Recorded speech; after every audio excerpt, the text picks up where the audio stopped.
bonjour à chacun, bonjour à chacune, salam, salam, salam el-Masih, Hazzoul Aflaoun, bienvenue sur www.makasba.net. Nous sommes heureux aujourd'hui de recevoir Semayas qui est un évangéliste et qui sévit quasiment dans toute la France et dans tous les métros. Bonjour Semayas, salam. Bonjour Saïd, ça va? Écoute, la dernière fois on t'a écouté, tu nous as fait énormément de bien. Merci. Et encore aujourd'hui, tu vas nous faire du bien et sans plus tarder, on t'écoute. Amen. Sois béni Saïd, soyez tous bénis frères et sœurs. Soyez bénis. Le thème bénis. D'aujourd'hui est pourquoi ai-je décidé de suivre Jésus-Christ? Alors c'est vrai, c'est une question qu'on se pose tous.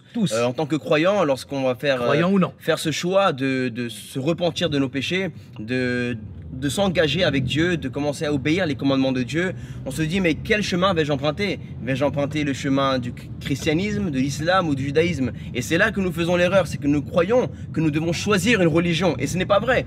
Nous ne devons pas choisir une religion, nous devons choisir la vie et la vie éternelle. Amen. Parce que le problème de ce monde, c'est la mort. Alors pour aller à l'origine d'un problème, pour comprendre un problème, il faut aller à son origine. Toujours. Quelle est l'origine du problème? C'est le péché. La Bible dit que la conséquence du péché, c'est la mort. Et comme Adam et Ève ont péché, et nous sommes descendants de Adam, le péché est en nous, frères et sœurs. Nous sommes de nature pécheresse. Alors nous voyons dans la Bible, frères et sœurs, que Dieu envoie son Fils Jésus-Christ, Yeshua Mashiach, Sidna Issa, et il l'envoie comme deuxième Adam, comme le second Adam. La Bible dit que le premier Adam a ramené la mort et le deuxième Adam ramène la vie éternelle. Le premier Adam nous sépare de Dieu, mais le second Adam nous réconcilie avec Dieu. Et c'est ce verset qui m'a impacté dans mon début de ma vie chrétienne, parce que au début j'avais comme un doute et j'ai failli pencher du côté de l'islam. D'ailleurs je me suis beaucoup intéressé à cette belle religion et je me suis acheté un Coran à la mosquée de Paris et j'ai commencé à étudier à la vie du prophète de l'islam, Mohamed. J'ai commencé à lire les sourates du Coran et certains hadiths. Et je me suis rendu compte véritablement des grandes ressemblances, mais également des grandes différences qu'il y a entre ces deux messages. Alors la question que se posent beaucoup de chrétiens, de musulmans, de juifs, de personnes dans le monde, c'est pourquoi Jésus? Pourquoi croire forcément en Jésus? Pourquoi ne pas dire simplement je crois en Dieu? Et je crois en Mohamed, le dernier des prophètes, et le Coran qui est le dernier livre. Et pourquoi alors? Qui est Jésus? Ça c'est la grande question.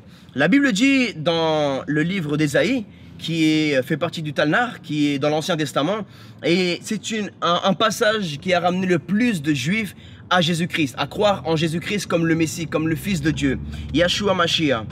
La Bible dit dans le chapitre 53, verset 3, « Méprisé et délaissé par les hommes, homme de douleur, habitué à la souffrance, il était pareil à celui face auquel on détourne la tête. Nous l'avons méprisé, nous n'avons fait aucun cas de lui. Pourtant, ce sont nos souffrances qu'il a portées, c'est de nos douleurs qu'il s'est chargé. Et nous l'avons considéré comme puni, frappé de Dieu et humilié. Mais lui, il était blessé à cause de nos transgressions, blessé à cause, brisé de nos fautes. La punition qui nous donne la paix est tombée sur lui. Et c'est par ses blessures que nous sommes guéris. Nous étions tous comme des brebis égarées. Chacun suivait sa propre voie et l'Éternel a fait retomber sur lui nos fautes à tous. Il a été maltraité, il s'est humilié et n'a pas ouvert la bouche. Pareil à un agneau qu'on mène à l'abattoir, à une brebis muette devant ceux qui l'attendent, il n'a pas ouvert la bouche. Il a été enlevé sous la contrainte. Amen. Ce passage m'a départagé, frères et sœurs. J'étais dans un moment de ma vie de doute. Tout à l'heure, et dans tous les jours de notre vie, nous passons par des moments de doute, des doutes dans la santé. On te fait douter, l'ennemi utilise le doute pour te faire douter sur ta santé, te faire douter sur ton mariage, te faire douter sur ton ministère, te faire douter sur ton travail, il veut te faire douter.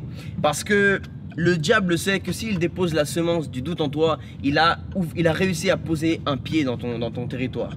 Alors, la Bible dit que Jésus-Christ est le Fils de Dieu. Il est le chemin, la vérité et la vie.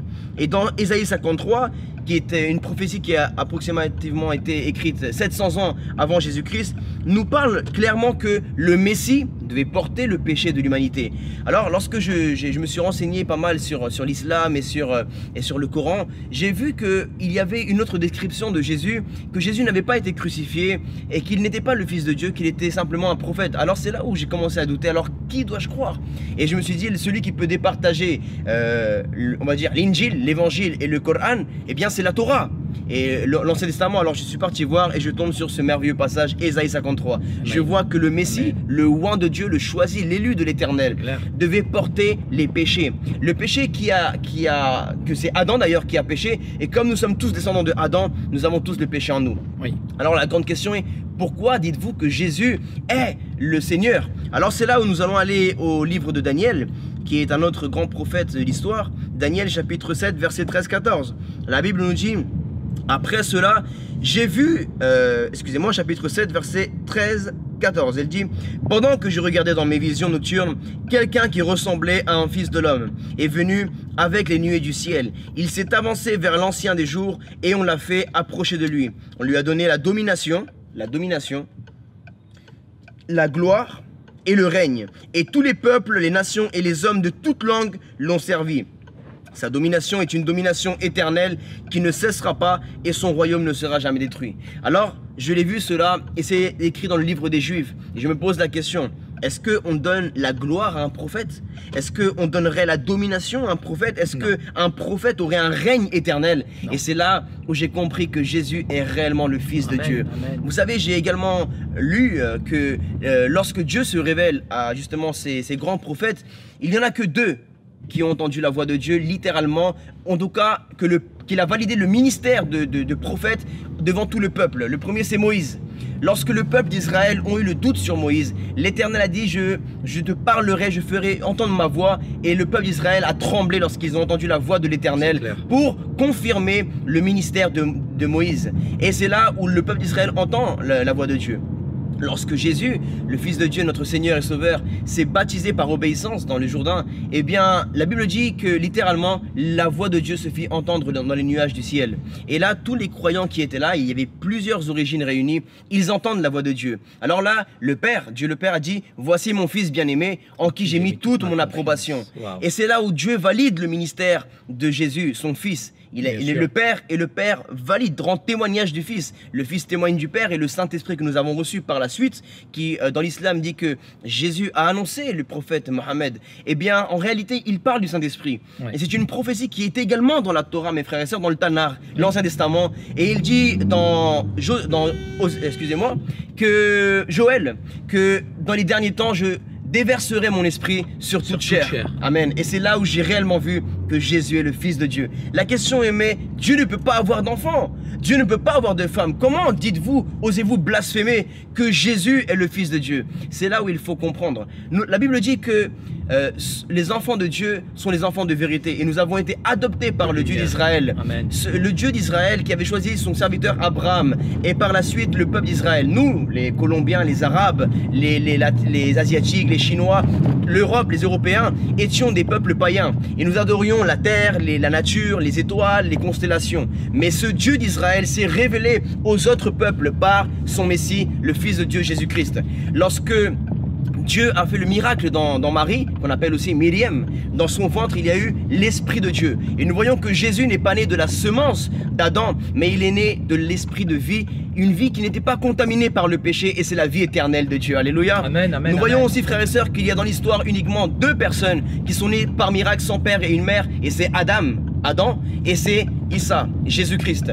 Jésus est né par miracle, et il est venu pour un but bien précis, c'est prendre tes péchés à la croix. Et c'est pour cela que j'ai décidé de suivre Jésus, parce que dans l'islam, j'ai vu également que le jour du jugement, mes mains allaient témoigner contre moi, mes yeux, mes jambes, tous mes membres allaient parler de moi, et que Dieu est miséricordieux, il pardonne comme ça. Mais la Bible nous dit que Dieu est amour, mais il est aussi juste. Amen. Alors, la Bible dit que la colère de l'Éternel a frappé son Fils Jésus-Christ. Dieu était en Christ, réconciliant le monde avec lui-même.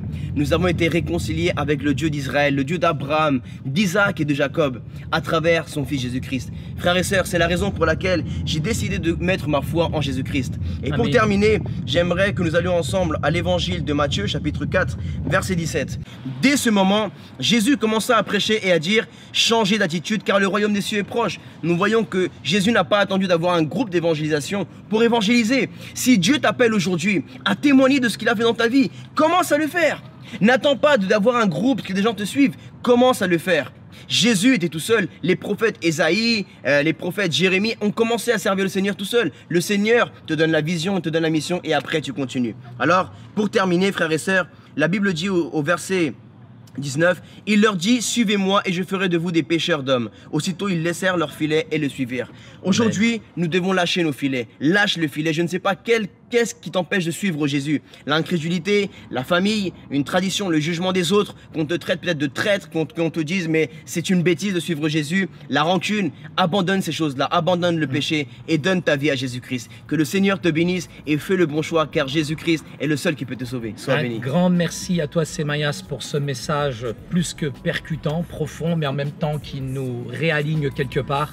Un grand merci pour ce message. Les auditeurs de macasba.net, nous vous saluons en tout cas dans le bon nom de Jésus. Que le Seigneur vous bénisse, renouvelle toutes vos forces physiques, morales et spirituelles.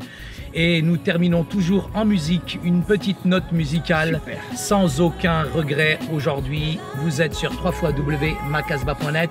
À bientôt, à chacun, à chacune. Ciao, ciao.